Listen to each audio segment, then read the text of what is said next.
Hello everyone, and here is the hard, cold truth about running YouTube automation channels based on my 3 years of experience doing this. So the first thing you gotta know is that YouTube automation is hard. If you think it's as easy as just re-uploading videos or just uploading videos period, you are completely wrong because there is just so much more that goes into YouTube automation and it's so multifactorial, and all those factors do require some sort of attention, whether it's the script, whether it's the topic of the video, whether it's the actual title of the video, whether it's the thumbnail, whether it's the description, whether it's the video editing, the intro, the engagement clips. All of these factors really come into play into making a successful YouTube channel. It is hard. Now, following that, the second thing that you got to know is that not every single channel works. Me personally, what you'll see on Instagram or YouTube, you're going to see a lot of the good stuff. You're going to see a lot of my successful channels. You're going to see successful metrics. But what people don't know is that I do have channels that essentially are not working, and I've been working on them for almost 2 years now. So I have some channels that after 2 years are just making a couple $100 or just barely breaking even. And that to me is not a successful channel. But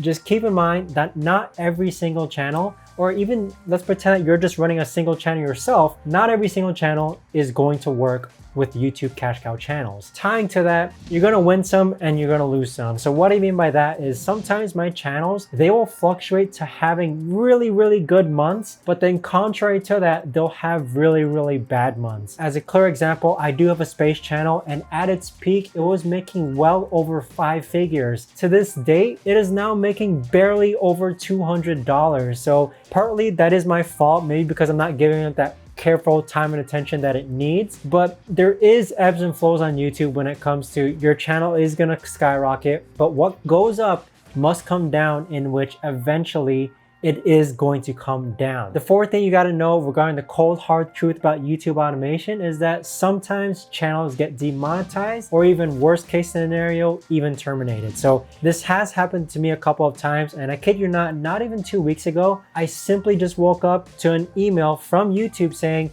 your channel has been terminated. So with that, it is completely impossible for YouTube to mandate every single thing that occurs on YouTube. Completely impossible, because there's way too many content creators. So YouTube's answer to that is that they have an algorithm, they have a machine, and sometimes that machine accidentally terminates a channel. Luckily, my channel was reinstated, but the metrics were hurt though. Now, the fifth thing you got to know regarding YouTube automation is that you are probably going to get a lot of hate comments. And so what I mean is that sometimes your thumbnail is going to be clickbaity, sometimes your titles are going to spark emotion, sometimes they're going to spark hate.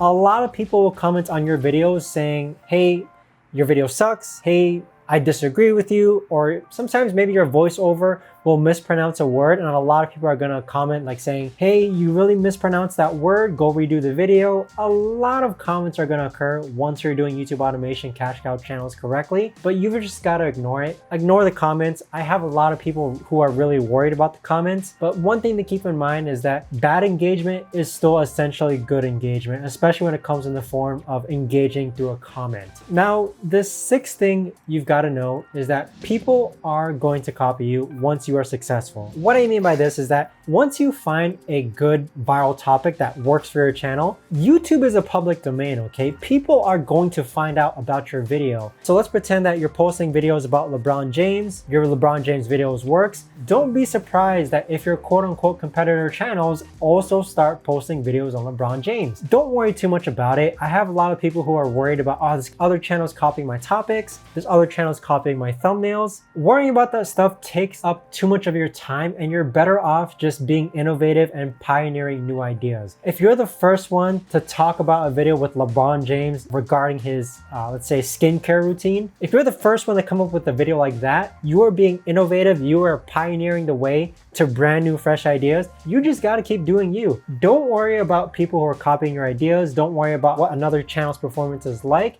Instead, gain inspiration from other channels and keep pioneering your own ideas. But essentially, the cold hard truth about YouTube is that it's not easy. It is hard. You're gonna win some, you're gonna lose some, you're gonna get a lot of hate, you're gonna get a lot of copycats, especially when you start coming up with your own ideas.